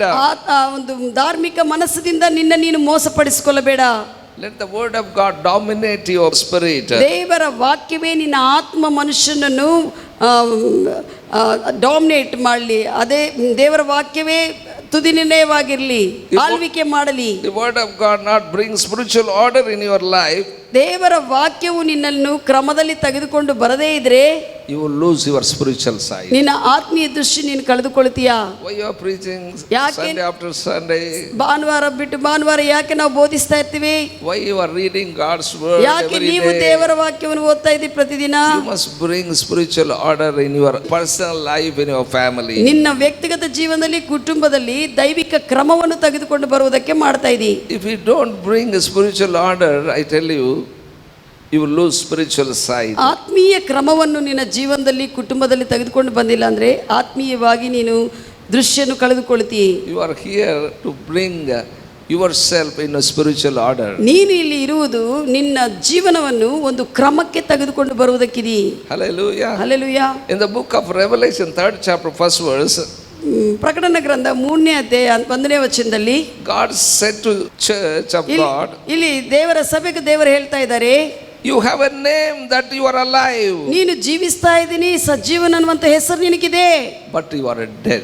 ಆದ್ರೆ ನೀನು ಮೃತನಾಗಿದಿ, ಸತ್ತವನಾಗಿದಿ. He is talking, God is talking to the spiritual church. ದೇವರು ಆತ್ಮೀಯ ಸಭೆ ಸಂಘಟನೆ ಮಾತನಾಡ್ತಾ ಇದ್ದಾರೆ. You have a name that you are alive. ನೀನೇನು ನಾನು ಸಜೀವನಾಗಿದ್ದೀನಿ ಅಂತ ನೀನು ಹೆಸರು ಹಿಡ್ಕೊಂಡಿದಿ. You have a name that you are a Christian. ನೀನು ಕ್ರೈಸ್ತವನಂತ ಒಂದು ಹೆಸರು ಹಿಡ್ಕೊಂಡಿದಿ, but you are dead. ಆದ್ರೆ ನೀನು ನನ್ನ ದೃಷ್ಟಿಯಲ್ಲಿ ಮೃತನಾಗೇ ಕಾರ್ಯ ಮಾಡ್ತಾ ಇದ್ದೀ. You are thinking, I am a Christian, I am a believer, I know everything, prayer, I know worship. ನೀನು ಹೇಳ್ತಾ ಇದೆ, ನಾನು ಕ್ರೈಸ್ತವನು, ನನಗೆಲ್ಲ ಗೊತ್ತಿದೆ, ನನಗೆ ಆರಾಧನೆ ಮಾಡೋದು ಗೊತ್ತಿದೆ, ಪ್ರಾರ್ಥನೆ ಮಾಡೋದು ಗೊತ್ತಿದೆ ಎಂದು. I know kneel down, I know lift up my hands. ನಾನು ಮೊಣಗಾಲುರೋದು ಗೊತ್ತಿದೆ, ಕೈಗಳೆತ್ತೋದು ಗೊತ್ತಿದೆ. But God is saying here to the church, you have a name that you are alive, but you are dead. ಆದ್ರೆ ದೇವರಲ್ಲಿ ಹೇಳ್ತಾ ಇದ್ದಾರೆ, ನೀನೇನೋ ಸಜೀವನ್ ಅನ್ಕೊಂತಾ ಇದೆಯೇ, ಆದ್ರೆ ನನ್ನ ದೃಷ್ಟಿಯಲ್ಲಿ ನೀನು ಮೃತನು. Here God saying to the church, you believe everything is all right. ನೀನು ಎಲ್ಲ ಸರಿಯಾಗಿದೆ, ನೀನು ಏನೇನು ನಂಬುತ್ತಾ ಇದೋ ಎಲ್ಲ ಸರಿಯಾಗಿದೆ ಅಂತ ನೀನು ಯೋಚಿಸ್ತಾ ಇದ್ದೀ. Everything is fine. ಎಲ್ಲವೂ ಕೂಡ ನಿನ್ನ ಜೀವನದಲ್ಲಿ ಸರಿಯಾಗಿದೆ ಅಂತ ಹೇಳ್ತಾ ಇದ್ದೀ. But God is saying what you have is dead. ಆದ್ರೆ ದೇವರು ಹೇಳ್ತಾ ಇದೆ, ನಿನಗಿರುವುದು ಮೃತವಾಗಿರುವಂತ ವಿಷಯ, ಸತ್ತವನಾಗಿದ್ದೀ. Some deadly things are with you. ನಿನ್ನಲ್ಲಿ ಕೆಲವು ಮೃತವಾಗಿರುವಂತ ಸತ್ತು ಹೋಗಿರುವಂತ ವಿಷಯಗಳಿದೆ. That is deadly things means that is Satan things are in you. ಸತ್ತು ಹೋಗಿರುವಂತ ವಿಷಯಗಳಂದ್ರೆ ಅದು ಸಾತಾನಕ್ಕೆ ಸಂಬಂಧಿಸಲ್ಪಟ್ಟಿದ್ದು, ಸಾತಾನ ವಿಷಯಗಳು ನಿನ್ನಲ್ಲಿದೆ ಎಂದು ಹೇಳ್ತಾರೆ. That may be lie, that may be anger, ಅದು that may be ಸುಳ್ಳಾಗಿರಬಹುದು, lust, that may be pride, ಗರ್ವ, that may be ಶರೀರಾಶ, bad habits, ಕೆಟ್ಟ ಅಭ್ಯಾಸಗಳು. So that may be anything what belong to this world. ಈ ಲೋಕಕ್ಕೆ ಸಂಬಂಧಿಸಲ್ಪಟ್ಟಿರುವಂತ ಯಾವುದೇ ವಿಷಯಗಳಾಗಿರ್ಬೋದು. But God is saying, you are thinking that everything is fine, but what you have is dead. ಆದರೆ ದೇವರು ಹೇಳ್ತಾ ಇದ್ದೇನೆ, ನನಗೆಲ್ಲ ಚೆನ್ನಾಗಿದೆ, ನಾನು ಚೆನ್ನಾಗಿದ್ದೀನಿ ಅಂತ ಹೇಳ್ಕೊಂತ ಇದೆ, ಆದರೆ ನೀನು ಮೃತನಾಗಿದೆಯಾ ಅಂತ ದೇವರು ಹೇಳ್ತಾ ಇದ್ದಾರೆ. Why? Because you are not acting according to my word. ಯಾಕಂದ್ರೆ ನೀನು ನನ್ನ ವಾಕ್ಯಾನುಸಾರವಾಗಿ ಕಾರ್ಯ ಮಾಡ್ತಾ ಇಲ್ಲ. Because you are not acting on my word. ನೀನು ನನ್ನ ವಾಕ್ಯಾನುಸಾರವಾಗಿ ಕಾರ್ಯ ಮಾಡದೇ ಇದ್ದ ಕಾರಣ Whatever you may have today, ಈ ದಿನ ನಿನಗಿರುವುದು ಏನೇ ಆಗಿರ್ಬೋದು, that is not producing results, spiritual results. ಅವು ನಿನ್ನಲ್ಲಿ ಆತ್ಮೀಯ ಫಲಿತಾಂಶವನ್ನು ತೋರಿಸುವುದಿಲ್ಲ, ಆತ್ಮೀಯ ಫಲಿತಾಂಶ ನಿನ್ನಲ್ಲಿ ಕಾಣಿಸುವುದಿಲ್ಲ ಇರುವಂತ ವಿಷಯಗಳಕ್ಕೆ ಅಂತ ಹೇಳ್ತಾ ಇದ್ದಾರೆ. What you are living spiritual life, that has to produce spiritual things, spiritual manifestations. ನೀನು ದೇವರ ಮಗನಾಗಿ ಆತ್ಮೀಯವಾಗಿ ನೀನು ಹುಟ್ಟಿದ್ರಿಂದ ಆತ್ಮೀಯ ವಿಷಯಗಳೆಲ್ಲ ಕೂಡ ನಿನಗೂ ಆತ್ಮೀಯ ವಿಷಯಗಳನ್ನು ಉತ್ಪನ್ನ ಮಾಡಿ ನೀನು ಮೇಲೆಗೆ ಹೋಗಬೇಕು, ಆದರೆ ನಿನಗೆ ಆಗುವುದಿಲ್ಲ ಅಂತ ಹೇಳ್ತಾ ಇದ್ದಾರೆ. Has to produce Christ's character. ಕ್ರಿಸ್ತನ ಗುಣವು ಪ್ರತ್ಯಕ್ಷಿಸಲ್ಪಡಬೇಕು, ಫಲಭರಿತವಾಗಿ ನೋಡಬೇಕಾಗಿದೆ. Amen. That has to manifest humility. ಕ್ರಿಸ್ತನ ಶಕ್ತಿಯನ್ನು, ಕ್ರಿಸ್ತನ ಒಂದು ಗುಣವನ್ನು ನೀನು ಉತ್ಪನ್ನ ಮಾಡಬೇಕಾಗಿದೆ ನಿನಗಿರುವಂತ ಆತ್ಮೀಯ ಜೀವನದಿಂದ.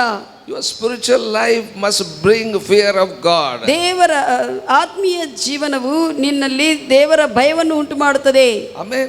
Amen. We are living Christian life, we must fear God. ನಾವು ಕ್ರೈಸ್ತವರಾಗಿ ಜೀವಿಸ್ತಾ ಇದ್ವಿ ಅಂದ್ರೆ ನಾವು ದೇವರಿಗೆ ಭಯಪಡಬೇಕು. We don't fear the world. ನಾವು ಜನರಿಗೆ ಭಯಪಡೋದಲ್ಲ, ಲೋಕಕ್ಕೆ.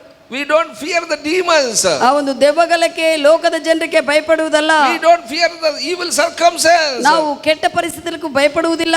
But we fear God. ಆದರೆ ಕ್ರೈಸ್ತವರಾಗಿ ನಾವು ದೇವರಿಗೆ ಭಯಪಡುವಂತವರು. Hallelujah. Hallelujah. I tell you, if you fear God, ನೀವು ದೇವರಿಗೆ ಭಯಪಟ್ಟಿದ್ರೆ you have a godly reverence. ನಿನಗೆ ದೈವಿಕವಾಗಿರುವಂತ ಗೌರವ ಇರುತ್ತದೆ. Then you say right word. ಅವಾಗ ದೈವಿಕವಾಗಿ ದೇವರ ಗೌರವ ಕೊಡ್ತಾ ಸರಿಯಾದ ಮಾತುಗಳನ್ನು ಮಾತನಾಡ್ತಿ. Hallelujah. Hallelujah. If you don't fear God, ನೀನು ದೇವರಿಗೆ ಭಯಪಡದೇ ಇದ್ರೆ right words cannot come out of your mouth. ನಿನ್ನ ಬಾಯಿಂದ ಸರಿಯಾಗಿರುವಂತ ಮಾತುಗಳು ಬರುವುದಿಲ್ಲ. When you see Spirit of God in this place, ಈ ಸ್ಥಳದಲ್ಲಿ ದೇವರ ಪವಿತ್ರ ಆತ್ಮ ದೇವರ ಪ್ರಸನ್ನತೆ ನೋಡಿದ್ರೆ, you must be here always. Whenever pastor announces, ನೀವು ಸಭಾಪಾಲಕರು ಯಾವಾಗ ಹೇಳುತ್ತಾರೋ ಅವಾಗ ನೀನು ಇಲ್ಲಿ ಇರಬೇಕಾಗುತ್ತದೆ.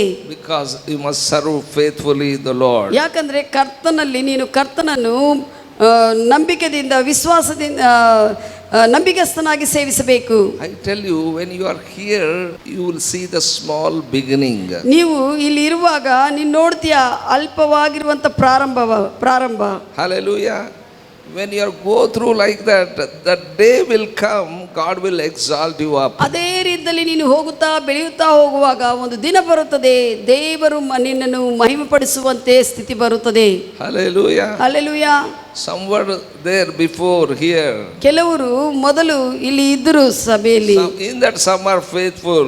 ಅದರಲ್ಲಿ ಕೆಲವರು ನಂಬಿಗಸ್ತರಾಗಿದ್ರು. Some are went off. ಕೆಲವರು ಹಿಂತಿರುಗಿ ಹೋದರು. They rejected God's presence. ದೇವರ ಸನ್ನಿಧಿಯನ್ನು ಅವರು ತಿರಸ್ಕಾರ ಮಾಡಿ ಹೋದರು. I tell you, don't reject God's presence. ದೇವರ ಸನ್ನಿಧಿಯನ್ನು ತಿರಸ್ಕಾರ ಮಾಡಬೇಡ್ರಿ.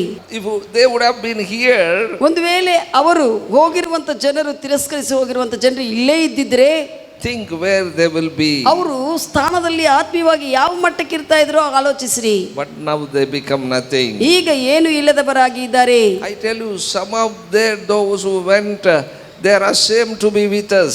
ಕೆಲವರು ನಮ್ಮ ಸಂಗಡ ಇರುವುದಕ್ಕೆ ಅವರು ನಾಚಿಕೆ ಪಟ್ಟು ಬೇಡ ಅಂತ ಹೋಗಿಬಿಟ್ಟಿದ್ದಾರೆ. They turned and walked away among us.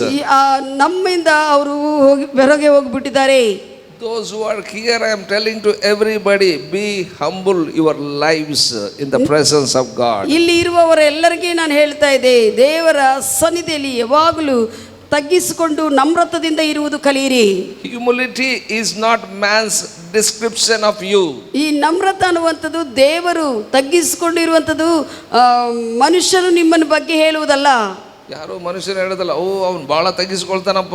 ಮನುಷ್ಯನ ಹೇಳುವಂತ ರಿಪೋರ್ಟ್ ಅಲ್ಲ ತಗ್ಗಿಸಿಕೊಳ್ಳುವುದು ನಮ್ರತೆಯಾಗಿರುವುದಂದ್ರೆ. Humility is not man's description of you. ವಿನಮ್ರತೆ ಅನ್ನುವಂಥದ್ದು ಮನುಷ್ಯನ ವರ್ಣನೆ ಅಲ್ಲ ನಿನ್ನ ಜೀವನದಲ್ಲಿ. It is God's description of you. ಅದು ದೇವರು ನಿನಗೆ ಹೇಳುವಂತ ವಿವರಣೆ ಆಗಿದೆ. God said to Moses, Moses is the meekest man in the earth. ಮೋಶೆ ಕುರಿತು ದೇವರೇ ಸಾಕ್ಷಿ ಹೇಳಿದ್ದಾನೆ, ಭೂಮಿ ಮೇಲೇನೆ ಆ ಸಂತತಿಯಲ್ಲಿ ಮೋಶೆನು ತಗ್ಗಿಸಿಕೊಳ್ಳುವಂತ ಮನುಷ್ಯನೆಂದು, ಅಂದ್ರೆ ನಮ್ರತೆ ಉಳ್ಳವಂತ ಮನುಷ್ಯನೆಂದು. When you believe God and coming here, I tell you, be humble in your ದೇವರನ್ನು lives. ನಂಬಿ ಇಲ್ಲಿಗೆ ಬಂದಿರುವಾಗ ನೀವು ನಮ್ರತೆಯಿಂದ ವಿನಮ್ರತೆಯಿಂದ ತಗ್ಗಿಸಿಕೊಳ್ಳುವುದಕ್ಕೆ ಕಲಿಯಿರಿ.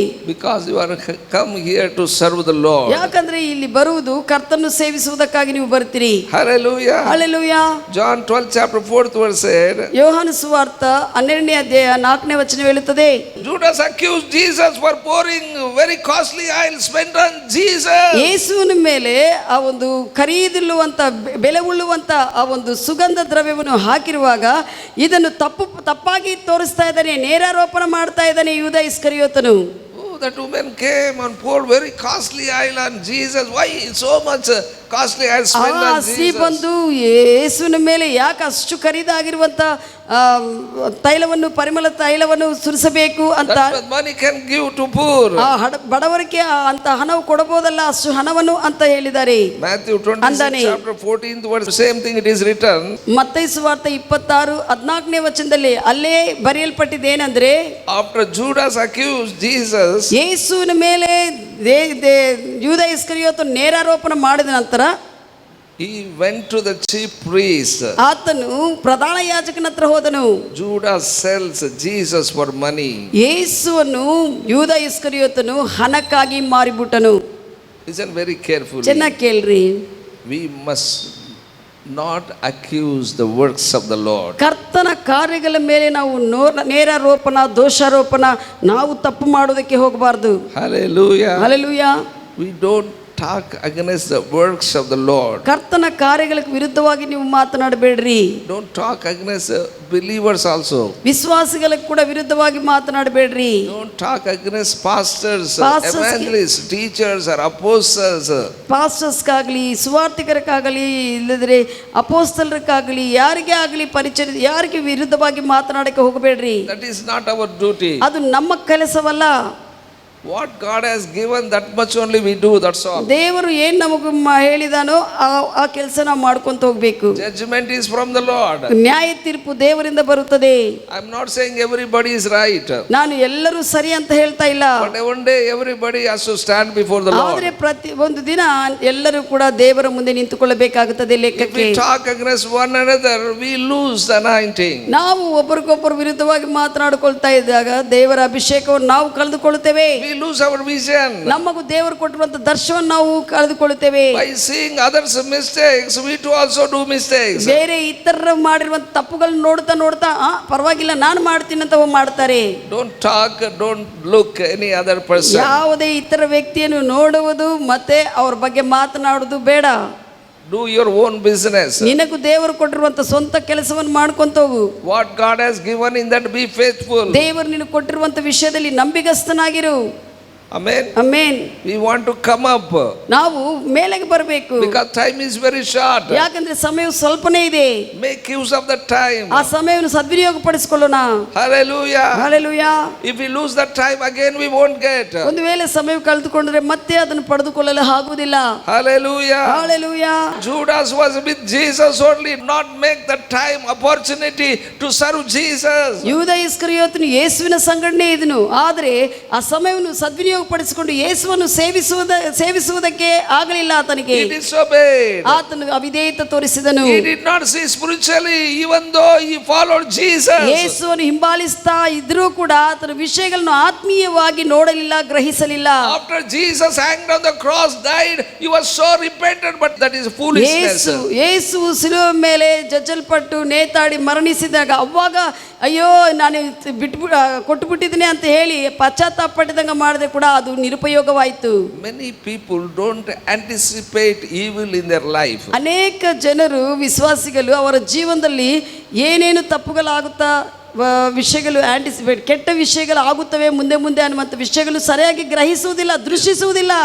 Saul did not anticipate evil in his life. ಆತನ ಜೀವನದಲ್ಲಿ ಏನು ಕೇಡು ಸಂಭವಿಸ್ತಾ ಇದೆ ಅನ್ನುವಂಥದ್ದನ್ನು ಆತನು ದೃಷ್ಟಿಸಿ ನೋಡಲಿಲ್ಲ.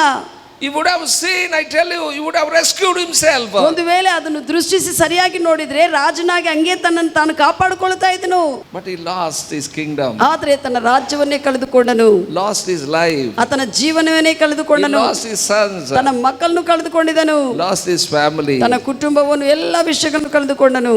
If you are spiritually seeing, I tell you, you can see your future. ನೀನು ಆತ್ಮೀಯವಾಗಿ ನೋಡುವಾಗ ನೀನು ಆತ್ಮೀಯವಾಗಿ ಭವಿಷ್ಯತ್ತು ಸುಂದರವಾಗಿ ನೋಡಬಹುದು. Believers not spiritually see, suddenly some distraction will take place, they will cry. ಅನೇಕ ವಿಶ್ವಾಸಿಗಳು ಆತ್ಮೀಯವಾಗಿ ವಿವೇಚಿಸುವುದಿಲ್ಲ. ಸಡನ್ ಅಕಸ್ಮಾತ್ ಆಗಿ ಏನಾದರೂ ಸಂಭವಿಸುವಾಗ ಅವಾಗ ಹತ್ತು ಬಿಡ್ತಾ ಇರ್ತಾರೆ. Oh, so much loss. ಅಯ್ಯೋ ಎಷ್ಟು ನಷ್ಟ ಆಗಿದೆ, taken place. ಅಯ್ಯೋ ಎಷ್ಟು ನಷ್ಟ ಸಂಭವಿಸಿದೆ. I am following the Lord only. ನಾನು ಕರ್ತನ್ನೇ ಹಿಂಬಾಲಿಸ್ತಾ ಇದೆ, Not spiritually discerned. ಆತ್ಮೀಯವಾಗಿ ಕೇಳಲಿಲ್ಲ. I tell you, my beloved, ನಾನು ಹೇಳ್ತೀನಿ ಪ್ರಿಯರೇ, when Saul disobeyed the Lord, ಕರ್ತನ ಸೌಲನು ದೇವರಿಗೆ ಅವಿಧೇಯತೆ ತೋರಿಸಿರುವಾಗ Samuel said to Saul, Samuel ಪ್ರವಾದಿ ಸೌಲನ ಕೇಳಿದಾನೆ, rebellion is like a witchcraft. ವಿರೋಧಿಸುವಂಥದ್ದು ಮಾಟ ಮಂತ್ರಕ್ಕೆ ಸಮಾನ. You are saying I obeyed the Lord. ನೀನೇನು ನಾನು ದೇವರಿಗೆ ವಿಧೇಯತೆ ತೋರಿಸಿದೆ ಅಂತ ಹೇಳ್ತಾ ಇದೆ. Is the Lord delight in burnt offerings and sacrifices that you spared some good oxen and sheep? ನೀನು ಕೆಲವು ಪಶುಗಳನ್ನು ಕುರಿಗಳನ್ನು ಉತ್ತಮವಾಗಿದಂತೂ ಪ್ರತ್ಯೇಕವಾಗಿ ಇಟ್ಟಿದ್ದೆ, ಬಲಿಯರ್ಪಣೆ ಕೊಡಬೇಕಂತ ದೇವರು ಈ ಬಲಿಯರ್ಪಣೆಗಳಿಂದ ಆನಂದ ಪಡ್ತಾನೋ? He said rebellion is like a witchcraft. ವಿರೋಧಿಸುವಂತದ್ದು ಮಾಟ ಮಂತ್ರ ಮಾಡುವುದಕ್ಕೆ ಸಮಾನ ಅಂತ ಹೇಳ್ತಾ ಇದ್ದಾನೆ. Stubbornness is like an iniquity of idolatry. ಮೊಂಡುತನವಾಗಿರುವಂತ ಜೀವನ ಒಂದು ವಿಗ್ರಹಾರಾಧನ ಮಾಡುವಂತ ವಿಷಯಕ್ಕೆ ಸಮಾನ ಅಂತ ಹೇಳಿದ್ದಾನೆ. Obey is better than sacrifice.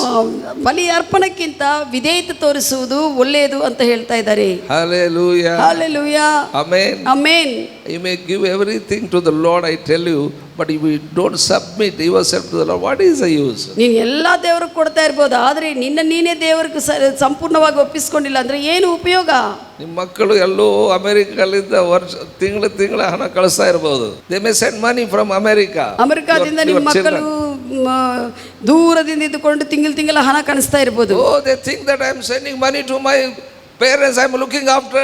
ಅವ್ರು ಅನ್ಕೊಂತಾ ಇರ್ತಾರೆ ನನ್ನ ತಂದೆಗಳಿಗೆ ದುಡ್ಡು ಕಳಿಸಿ ನಾನು ನೋಡ್ಕೊಂತಾ ಇದ್ದೀನಿ ಎಂದು ಅಂತ ಯೋಚಿಸ್ತಾರೆ. We don't want your money, you only come and stay with us. ಅವ್ರು ಹೇಳ್ತಾರೆ ತಂದೆಗಳು ದುಡ್ಡಲ್ಲಪ್ಪ ನೀವೇ ಬಂದು ಇಲ್ಲಿರಿ ನಮ್ಮ ಸಂಗಡ ಅಂತ ಹೇಳ್ತಾರೆ. ವಯಸ್ಸಾಗ್ಬಿಟ್ಟಿದೆ, ನಮ್ಮ ಹತ್ರ ಇಲ್ಲಾರ್ದಂಗ ಎಲ್ಲೋ ಇದ್ರೆ ಎದಕ್ ಬರ್ತದೆ? ವಯಸ್ಸಾಗಿದೆ, ಈಗ ಯಾರು ನೋಡ್ಕೊಂಡವ್ರಿಲ್ಲ, ನಮ್ಮ ಹತ್ರ ಇಲ್ಲದೆ ಎಲ್ಲಿಗೆ ಹೋಗ್ತೇ ಏನ್ ಲಾಭ ಅಂತ ಹೇಳ್ತಾರೆ. Bible says God said to Saul through Samuel prophet, obey is better than sacrifice. ಸಮುವೇಲ ಪ್ರವಾದಿಯಿಂದ ಸೌಲನಿಗೆ ದೇವರು ಮಾತನಾಡಿದ್ದೇನೆಂದ್ರೆ ಬಲಿಯರ್ಪಣೆ ಅರ್ಪಿಸುವುದಕ್ಕಿಂತ ವಿಧೇಯತೆ ತೋರಿಸುವುದು ಉತ್ತಮ ಎಂದು. When God said, destroy all the Amalek, all the oxen, what they are having, everything you destroy. ಅಮಾಲೇಕ್ಯರಿಗಿರುವಂತ ಪಶು ಪ್ರಾಣಿಗಳನ್ನು ಮತ್ತೆ ಕುರಿಗಳನ್ನು ಎಲ್ಲ ವಿಷಯಗಳನ್ನು ನಾಶಪಡಿಸು ಅಂತ ಹೇಳಿರುವಾಗ He said, I obeyed people wise. ಆತನು ಹೇಳಿದ್ದಾನೆ, ನಾನು ಜನರ ಮಾತು ಕೇಳಿದ್ದೇನೆ ಅಂತ ಹೇಳ್ತಾ ಜನರು He ಹೇಳಿದ್ದನ್ನು ಕೇಳಿ. listened instead of the Lord's voice, he listened to the people voice. ಕರ್ತನ ಮಾತು ಕೇಳುವುದಕ್ಕೆ ಬದಲಾಗಿ ಆತನು ಮನುಷ್ಯನ ಮಾತುಗಳು ಕೇಳಿದ್ದಾನೆ. Many believers today, instead of listening to God, they listen to people. ಈ ದಿವಸಗಳಲ್ಲಿ ವಿಶ್ವಾಸಿಗಳು ಅನೇಕರು ದೇವರ ಮಾತು ಕೇಳುವುದಕ್ಕಿಂತ ಇತರ ವ್ಯಕ್ತಿಗಳ ಮಾತುಗಳೇ ಜಾಸ್ತಿ ಕೇಳ್ತಾರೆ. They go for human counseling. ಮನುಷ್ಯರ ಹತ್ರ ಹೋಗ್ತಾರೆ, ಆಲೋಚನೆಗಳು I ತೆಗೆದುಕೊಳ್ಳಬೇಕೆಂದು. tell you, you are a Christian, it is a very shameful thing. ಕ್ರೈಸ್ತವನಾಗಿದ್ದುಕೊಂಡು ಮನುಷ್ಯರ ಆಲೋಚನೆ ತೆಗೆದುಕೊಳ್ಳೋದು ಬಹಳ ನಾಚಿಕೆ ಪಡುವಂತ ವಿಷಯ. You have a counsel through the word of God. ದೇವರ ವಾಕ್ಯದಿಂದ ನಿನಗೂ ಆಲೋಚನಾ ಕರ್ತನು ಪವಿತ್ರ ಆತ್ಮದೇವರಿದ್ದಾರೆ. Are you with me what I am saying? ನಾನು ಹೇಳುವುದು ಕೇಳ್ತಾ ಇದ್ದೀರಾ? Spiritually see your error and ಆತ್ಮೀಯವಾಗಿ correct yourself. ಆತ್ಮೀಯವಾಗಿ ತಪ್ಪುಗಳನ್ನು ನೋಡುತ್ತಾ ಅದನ್ನು ಸರಿಪಡಿಸಿಕೊಳ್ಳ್ರಿ. That's what we must follow the word. ಅದಕ್ಕಾಗಿ ನಾವು ದೇವರ ವಾಕ್ಯವನ್ನೇ ಹಿಂಬಾಲಿಸಬೇಕು. If you seek the honor of man, ನೀವು ಮನುಷ್ಯರಿಂದ ನೀನು ಗೌರವ ಹುಡುಕುತ್ತಾ ಇದ್ರೆ I tell you, you cannot fully obey the Lord. ನೀನು ದೇವರನ್ನು ಸಂಪೂರ್ಣವಾಗಿ ದೇವರಿಗೆ ವಿಧೇಯತೆ ತೋರಿಸಲಿಲ್ಲ ಅಂತ. If you seek honor from the Lord, ಕರ್ತನಿಂದ ನೀನು ಗೌರವವನ್ನು ಹುಡುಕುತ್ತಾ ಇದ್ರೆ that is worth. ಅದು ಯೋಗ್ಯತಾ ಅರ್ಹತೆ ಇಲ್ಲದಾಗುತ್ತದೆ. That is what we needed. ಅದೇ ನಮಗೂ ದೇವರಿಂದ ಗೌರವಿಸಲ್ಪಡುವುದೇ ಬೇಕಾಗಿದೆ. Hallelujah. Hallelujah. If you are not able to see error, repent yourself. ನೀನು ಆತ್ಮೀಯವಾಗಿ ತಪ್ಪುಗಳನ್ನು ನೀನು ನೋಡಿಕೊಳ್ಳದೆ ಸರಿಪಡಿಸಿಕೊಳ್ಳದೆ ಇದ್ರೆ You repent. ನೀವು ಒಂದು ವೇಳೆ ಹಂಗ ಇದ್ರೆ ನೀವು ಪಶ್ಚಾತ್ತಾಪ ಪಡಬೇಕು. We correct yourself. ನಿಮ್ಮನ್ನು ನೀವು ಸರಿಪಡಿಸಿಕೊಳ್ಳಬೇಕು. That's what God said to Abraham. ಅದೇ ಅಬ್ರಹಾಮನಿಗೂ ದೇವರು ಹೇಳಿದ್ದಾರೆ, Be upright. ನೀನು ಯಥಾರ್ಥ ಉಳ್ಳವನಾಗಿರು. So many years you followed me, but not upright. ಇಷ್ಟು ವರ್ಷಗಳು ನನ್ನ ಹಿಂಬಾಲಿಸಿದೆ ಅಬ್ರಹಾಮನೇ, ಆದರೆ ನೀನು ಯಥಾರ್ಥ You ಉಳ್ಳವನಾಗಿಲ್ಲ. have prospered, no doubt. ನೀನೇನೋ ಅಭಿವೃದ್ಧಿ ಹೊಂದಿದಿ, ಅನುಮಾನವೇ ಇಲ್ಲ. You have a money, you have a sheep, you have a cattle. ನಿನಗೆ ಹಣವಿದೆ, ಕುರಿಗಳಿದೆ, ಒಂಟೆಗಳಿದೆ, ಎಲ್ಲ ಬಂದಿದೆ ನನ್ನಿಂದ, But no descendant. ಆದರೆ ನಿನಗೂ ಸಂತತಿ ಇಲ್ಲ. But there is a descendant through the servant. ಆದರೆ ಮತ್ತೆ ದಾಸಿಯಿಂದ ನೀನು ಒಂದು ಸ್ವಂತ ಸಂತತಿನ But no ಪಡೆದುಕೊಂಡು descendant through wife. ನಿನ್ನ ಹೆಂಡತಿಯಿಂದ ನಾನು ನಿರ್ಣಯ ಮಾಡಿರುವಂತ ಆ ಒಂದು ವಾಗ್ದಾನ ಪುತ್ರನಿಲ್ಲ. Are you with me what I am saying? ನಾನು ಹೇಳೋದು ಕೇಳ್ತಾ Be ಇದ್ದೀನಿ. upright. ಯಥಾರ್ಥ ಉಳ್ಳವನಾಗಿರು. God wants people holy. ದೇವರು ತನ್ನ ಜನರು ಪರಿಶುದ್ಧರಾಗಿರ್ಬೇಕಂತ ಇಷ್ಟಪಡ್ತಾರೆ. Amen. ಅಂತವ್ರು ಬೇಕು. If you are holy, God will use you. ನೀವು ಪರಿಶುದ್ಧನಾಗಿದ್ರೆ ದೇವರು ನಿನ್ನನ್ನು ಉಪಯೋಗಿಸ್ತಾನೆ. Amen. Amen. Because God is holy. ಯಾಕಂದ್ರೆ ದೇವರು ಪರಿಶುದ್ಧನು, He is upright. ಆತನು ಯಥಾರ್ಥ ಉಳ್ಳವನು, He is loving. ಆತನು ಪ್ರೀತಿ ಮಾಡುವವನು. If you have that characters, He will use you. ಆ ಗುಣಲಕ್ಷಣಗಳಿದ್ರೆ ನಿನ್ನನ್ನು ದೇವರು ಉಪಯೋಗಿಸ್ತಾರೆ. You are not seeing your error. Why? Because you are doing wrong. ಆತ್ಮೀಯ ತಪ್ಪನ್ನು ನೀನು ನೋಡುವುದಕ್ಕೆ ಗ್ರಹಿಸುವುದಕ್ಕೆ ಆಗುತ್ತಾ ಇಲ್ಲ ಅಂದ್ರೆ ಕಾರಣ, Because you are grown, you are blessed by the Lord. ನಾನು ಬಹಳಷ್ಟು ದೊಡ್ಡವನಾಗಿದೆ, ಎಲ್ಲ ದೇವರಲ್ಲಿ ಬೆಳೆದಿದ್ದೀನಿ ಅನ್ಕೊಂತ ನೀನು ಸರಿಪಡಿಸ್ಕೊಳ್ಳೋದಕ್ಕೆ You ಸಿದ್ಧವಾಗಿಲ್ಲ. think that I know everything. ಎಲ್ಲ ನನಗೆ ಗೊತ್ತಿದೆ ಅಂತ ನೀನು ಹೇಳ್ತಾ ಇದೀಯಾ. I tell you, you don't know anything. ಅದನ್ನರ್ಥ ನಿನಗೇನು ಗೊತ್ತಿಲ್ಲ ಎಂದು. Spiritually correct. ಆತ್ಮೀಯವಾಗಿ ನೀನು ಸಂಧಾನದಲ್ಲಿರಬೇಕು. I tell you, this is the time God make use of His people. ಈ ಸಮಯ ದೇವರು ತನ್ನ ಜನರನ್ನು ಉಪಯೋಗಿಸಿಕೊಳ್ಳುವಂತ ಸಮಯವಾಗಿದೆ. If you are not corrected here, I tell you, God will not make use of ಒಂದು you. ವೇಳೆ ನೀನು ವಿಷಯಗಳಲ್ಲಿ ಇಲ್ಲಿಯೇ ಸರಿಪಡಿಸಿಕೊಂಡಿಲ್ಲ ಅಂದ್ರೆ ದೇವರು ನಿನ್ನನ್ನು ಉಪಯೋಗಿಸುವುದಿಲ್ಲ. Why I am saying this means there is a revival coming on the church. ಯಾಕೆಂದ್ರೆ ಈ ದಿವಸಗಳಲ್ಲಿ ಉಜ್ಜೀವನ ಸಭೆಯಲ್ಲಿ ಬರುತ್ತದೆ. God wants to make use everyone of ದೇವರು us. ಪ್ರತಿ ಸಭೆಯನ್ನು ಕೂಡ ಉಪಯೋಗಿಸಬೇಕಂತಿದ್ದಾರೆ. Hallelujah. ಹಲ್ಲೆಲೂಯಾ. ಎಲ್ಲರನ್ನು ಉಪಯೋಗಿಸಬೇಕಂತಿರುವಾಗ ಸುಮ್ಕೆ ಎಲ್ಲರನ್ನು ಉಪಯೋಗಿಸೋದಿಲ್ಲ. ಎಲ್ಲರನ್ನು ಉಪಯೋಗಿಸಬೇಕಂತ ದೇವರು ಯೋಚಿಸ್ತಾ ಇರುವಾಗ ಎಲ್ಲರನ್ನ ಹಂಗೆ ಸುಮ್ಮನೆ ಉಪಯೋಗಿಸುವುದಿಲ್ಲ. Those who are upright, ಯಾರು ಯಥಾರ್ಥ those ಉಳ್ಳವನಾಗಿರ್ತಾರೋ, who are holy, ಯಾರು ಪರಿಶುದ್ಧನಾಗಿ those who are ಜೀವಿಸ್ತಾರೆ, having His character, ಯಾರು ದೇವರ those who ಗುಣಲಕ್ಷಣಗಳಿಂದ honor the Lord, ಯಾರು ಕರ್ತನ್ನು ಗೌರವಿಸ್ತಾರೋ for them God use. ಅಂತವನ್ನು ದೇವರು ಉಪಯೋಗಿಸ್ತಾನೆ. Amen. Amen. That's what, be upright. ಅದಕ್ಕಾಗಿ ಯಥಾರ್ಥ Be ಉಳ್ಳವರಾಗಿ blameless. ನೀವು ದೋಷ ರೋಪವಿಲ್ಲದೆ ಇರ್ರಿ. Be right before the Lord. ಕರ್ತನ ಮುಂದೆ ಕರ್ತನು ಹೇಳುವಂತ ಸರಿಯಾದ ಸ್ಥಿತಿಗೆ ನಾವಿರಬೇಕು. Don't keep some life for your pleasure. ನಿನ್ನ ಆನಂದಕ್ಕೆ ಕೆಲವು ವಿಷಯಗಳನ್ನ ಇಟ್ಕೊಳ್ಬೇಡ. Don't keep something for your own things. ನಿನ್ನ ಸ್ವಂತ ವಿಷಯಗಳಿಗೆ ಕೆಲವು ವಿಷಯಗಳನ್ನು ಇಟ್ಕೋಬೇಡ. Ready to surrender to the Lord. ಕರ್ತನಿಗೆ ಒಪ್ಪಿಸಿಕೋ ಸಂಪೂರ್ಣವಾಗಿ. Decide whatever I live for the Lord. ನೀನು ನಿರ್ಣಯ ಮಾಡು, ನಾನು ಜೀವಿಸಿದಾದರೆ ಯೇಸುವಿಗಾಗಿ ಜೀವಿಸ್ತೇನೆ ಎಂದು. He is my goal. ಆತನೇ ನನ್ನ ಗಮ್ಯವು. Paul said, if I live for Christ. ನಾನು ಜೀವಿಸಿದರೆ ಕ್ರಿಸ್ತನಕ್ಕಾಗಿ ಜೀವಿಸುತ್ತೇನೆ ಎಂದು.